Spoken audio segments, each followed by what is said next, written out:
Hi guys! Welcome back to my YouTube channel and to my Facebook page.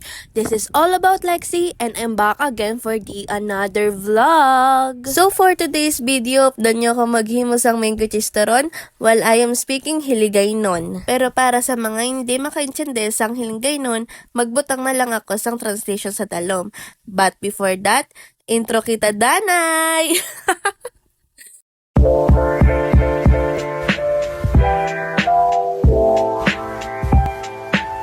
Para sa aton nga mango chicharon ay kinanlan naton sang mangga, lumpia wrapper, sugar, cheese, mas manami kung quick melt cheese, pero tungod amo na lang ni may ara, amo na lang ni akong gamiton.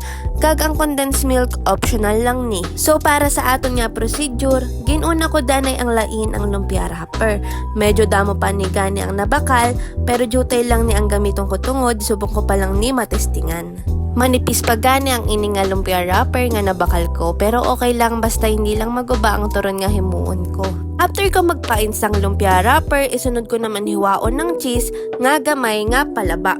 Actually guys, biling ko lang ni nga cheese kagapon, napamarisan ko lang iupod sa iluto ko nga turon. Pagkatapos ko manghiwa ang mga cheese, isunod ko naman ang mga mangga nga luto. Mas luto, mas manamit. Kag para mas mapadali ang pagkuha naton sang panit sang mangga, ay magamit ako sang baso pangkuha sini. After that, hiwaon lang naton siya sang palaba pareho sang ginpakita sa video. And then, isiset aside lang danay naton siya. Sa kalaha, kung mainit na, butangan lang naton sang gamay nga tubig, kag kon mag-init na. Butangan naton sang mangga, kag butangan ta sang gamay nga kalamay.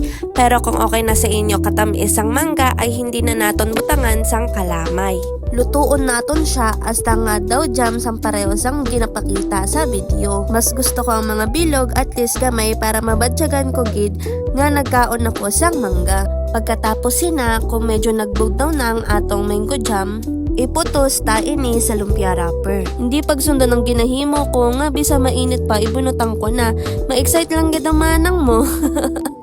Gagkong ang mango jam ginabutang na, butangan naman naton sang keso sa ibabaw sini. Mauna na ako sa inyo, hindi ako eksperto sa pagputos sang lumpia wrappers. Sige mga bashers, magsigwa ka mo. Hala, ang imagination to the max. By the way, sang una ko nga ginaputos, ini natalupangdan ko nga manipis gid, ini ginahimo ko ini sa duwa para ang panit sa lumpia mas madamo lang atong turon.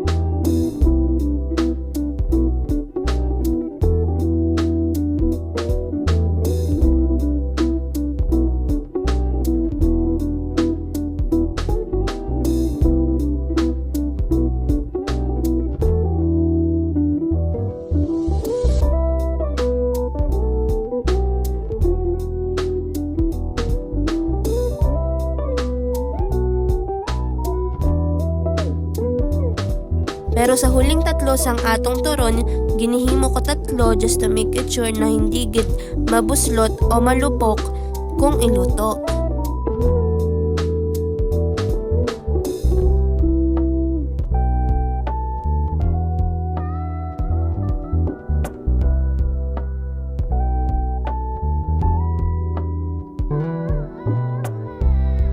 So after ko ginaputos ini sa same pan, syempre hugasan gid naton ina. Kung mag-init na, hindi tsaka naman kita magbutang sang mantika. Jutay lang kalayo gid. Kag kung mainit na ini, tsaka naman naton butangan ng unang batch sa atong mango chicharon. Diri sa unang batch ay ipiprito lang naton ini hasta sa maluto. Ako lang ba guys? Ngagong kaprito sang lumpia kung toron panay pabaliskad ko diri. Ay ambot. Tungod ko siguro lumpia wrapper ni. Ginapaminsar ko nga dasig lang ni masunog. Anyways, naluto ko na ining batch 1. Para sa aton batch 2, iprito ko lang ni. Pero siningation, idugan ko brown sugar pero amat-amat lang para daw turon gidman. Kag samtang ginaluto ko, naubusan ako sang mantika, kag nangayo ako sang mantika sa tupad balay. And finally, we're done! Gani tungod kay hambal ko optional ang condensed milk. Kay kung hindi ka madugang sa brown sugar, pwede man mag-ilis ang condensed milk dire. So there you have it, amo ini ang atong mango chicharon, kaunon naton ini. Gani kung makalabot ka sa katapusan sini nga video, ini makalipat mag-like, mag-share, and mag-subscribe man sa akong YouTube channel. Kag ko ari ka diri sa akong Facebook, hindi makalipat mag-follow kag subon man sa akong TikTok account. Amo lang na madamo nga salamat! Bye-bye! Ang hirap maghiligay nun, ayoko na.